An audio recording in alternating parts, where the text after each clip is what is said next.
अभी का सीन कुछ ऐसा है कि कोस कोस पे पानी बदले, 3 कोस पे बानी और हर घड़ी घड़ी पे बदले ट्रंप की बयानी। ट्रंप जिस तरीके से कर रहे हैं उनको उल्टा परिणाम मिलना शुरू हो गया है। भारत पर एक्शन लेना इतना महंगा पड़ेगा उन्होंने कभी सोचा भी नहीं होगा, क्योंकि अब अमेरिकी कंपनियों ने ऐसा तगड़ा फैसला लिया है जो भारत के लिए खजाने का दरवाजा खोल रहा है। जानेंगे जियोपॉलिटिक्स में क्या कुछ चल रहा है, अचानक से बहुत अच्छी खबरें क्यों आ रही है भारत के लिए, हमेशा की तरह जानने को मिलेगा बहुत कुछ, इसलिए वीडियो को अंत तक जरूर देखें। स्क्रीन पर एक वाक्य देख रहे हैं जो अब्दुल कलाम कहते थे, और अब्दुल कलाम कहते थे कोई भी प्रतिबंध एक प्रज्वलित माइंड को रोक नहीं सकता है। पोखरण का परमाणु परीक्षण करने के बाद उन्होंने ये सारी बातें कही थी। उनका विचार था कि हमें रियलाइज करना होगा कि अगर हमें सेल्फ रिस्पेक्ट चाहिए तो हमें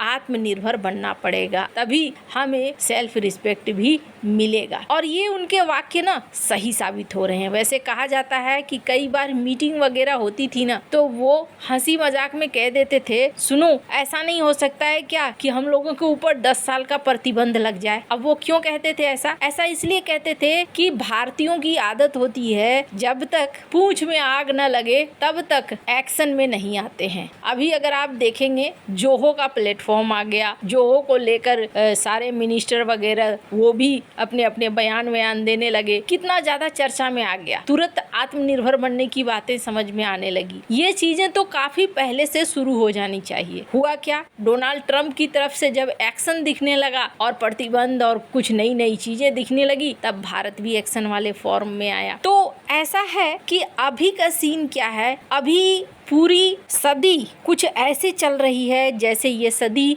भारत की ही है और भारत के हिसाब से ही चलेगी। अब मैं ऐसा क्यों कह रही हूँ, इसका एक बड़ा एग्जाम्पल देखिए। शुरुआत तो अजीब तरीके से हुआ, डोनाल्ड ट्रंप ने भारत के ऊपर टैरिफ लगा दिया, और जब बात यहाँ पर भी नहीं बनी तो डोनाल्ड ट्रंप ने यूरोपीय यूनियन से बात किया और यूरोपीय यूनियन को कहा कि टैरिफ लगा दो। अब लगातार भारत के लिए अच्छी खबरें निकल कर आ रही हैं। डोनाल्ड ट्रंप के इस निर्णय पर बोल्टन ने कहा था कि डोनाल्ड ट्रंप दूर की नहीं सोच पा रहे हैं और ये निर्णय गलत है जो लिया जा रहा है। टैरिफ को मुद्दा बनाकर भारत को घेरने की कोशिश करना ठीक नहीं है, लेकिन डोनाल्ड ट्रंप को ये बात समझ में नहीं आई। अभी का सीन क्या है, भारत और EFTA शुरू हो गया है अक्टूबर महीने से, यानी भारत का एक तरफ व्यापार अब सुचारू होना शुरू हो रहा है। यूरोपीय यूनियन के साथ भी भारत का ट्रेड एग्रीमेंट जल्दी ही फाइनल हो जाएगा, क्योंकि दोनों ही तरफ से अब इसी तरह के इशारे मिल रहे हैं। यानी भारत की आधे से ज्यादा समस्या जो डोनाल्ड ट्रंप के द्वारा खड़ी की गई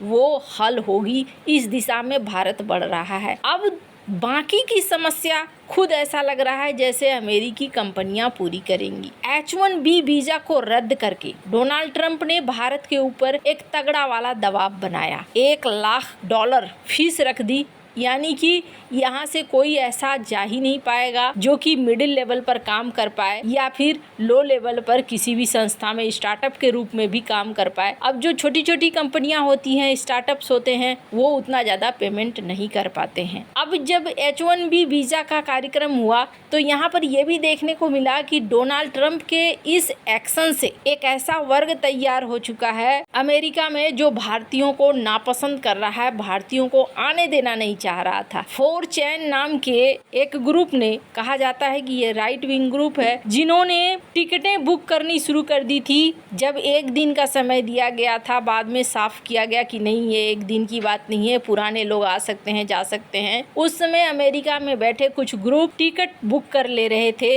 ऐसे होता है ना कि कोई टॉयलेट में गया और टॉयलेट को जाम कर दिया, वैसा ही सीन ये मान रहे थे और इसी तरीके का कैंपेन ये चला रहे थे कि सारी सीट बुक कर लो, सामने वाले को सीट ही नहीं मिलेगी, वो आ ही नहीं पाएगा समय पर अमेरिका। तो कुछ इस तरीके के कैंपेन चलने लगे। अब आप जरा सोचिए कि लोगों की मानसिकता कैसी हो गई। पर इन सारी मानसिकताओं को कंपनियों ने बड़ा झटका दिया है। मामला सिर्फ यहीं तक नहीं रहा, मामला ये भी हो गया कि ट्रंप का नेक्स्ट प्लान हो गया हायर एक्ट, यानी कि अगर आप ये सोच रहे हैं कि कोई बात नहीं है, हम आउटसोर्स कर देंगे काम को, भारत के अंदर होगा ये काम, उस पर भी उन्होंने टैक्स लगाने की सोच रखी है। हालांकि अभी तक ये फाइनल नहीं हुआ है, पर फाइनल होने की बात हो रही है कि नहीं, अगर तुम काम भी वहाँ भेजोगे तो भी तुम्हें लगेंगे टैक्स। अब अमेरिकी कंपनियों के लिए मुसीबत होनी शुरू हो गई। भारत के लिए क्या है जी, जैसे ही ये खबर चाइना के कानों पर पड़ी, चाइना ने के वीजा ला दिया सामने। हालांकि कहा गया कि उनके सोशल मीडिया में भी बहुत सारे ऐसे लोग थे जो कह रहे थे कि ये हर जगह लगभग होता है, लेकिन जो मूल समस्या कंपनियों की है वो उनकी जरूरत क्या है। अब आप जरा सोचिए, जहाँ डॉक्टर की जरूरत है वहाँ इंजीनियर तो हायर नहीं कर लेंगे लोग, या सामान्य इंसान को हायर तो नहीं कर लेंगे। चाइना के साथ या फिर कनाडा के साथ एक बड़ी प्रॉब्लम है,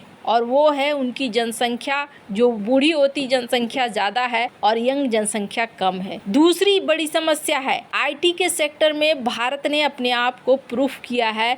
भारत के लोगों ने जो बाहर जाकर काम करते रहे सिलिकॉन वैली वगैरह में, जिनके दम पर बहुत सारी चीज़ें तैयार हुई। और ये बात बिल गेट्स ने खुद भी कहा है कि जब मैंने आईआईटीएंस को हायर किया, 15 से 25 आईआईटीएन को हायर किया, उसके बाद मुझे प्रॉफिट दिखना शुरू हो गया था। तो जहां एक तरफ ये सीन था, अब डोनाल्ड ट्रंप के हर फॉर्मूले को तोड़ते हुए अमेरिकी कंपनियों ने बहुत बड़ा फैसला लिया है। और अमेरिकी कंपनियों ने लगभग ये तय किया है, जो आर्टिकल निकल कर आ रहे हैं, कि हम भारत में ही अपनी कंपनियों को शिफ्ट करेंगे और वहां पर वहीं के लोग हायर करेंगे और सॉफ्टवेयर्स को हम बनाएंगे। अब ये अपने आप में एक बड़ी बात हो गई, ये भारत को बड़ा फायदा हो गया। अब आप जरा सोचिए कि अगर भारत में ही इस तरीके के काम हो कि भारत में ही कंपनियां बने, भारत में ही रोजगार मिले, तो ये डबल प्रॉफिट वाली बात हो गई। अब आपके मन में ख्याल आएगा कि हाँ, ऐसे ही कह दिया, ऐसे थोड़ी होता है, ऐसे हो चुका है और ट्रंप के कार्यकाल में ही हुआ है। ट्रंप ने शुरू से इसी तरीके से करा है। 2017 में ट्रंप ने बाय अमेरिकन हायर अमेरिकन नीति डाली थी, जिससे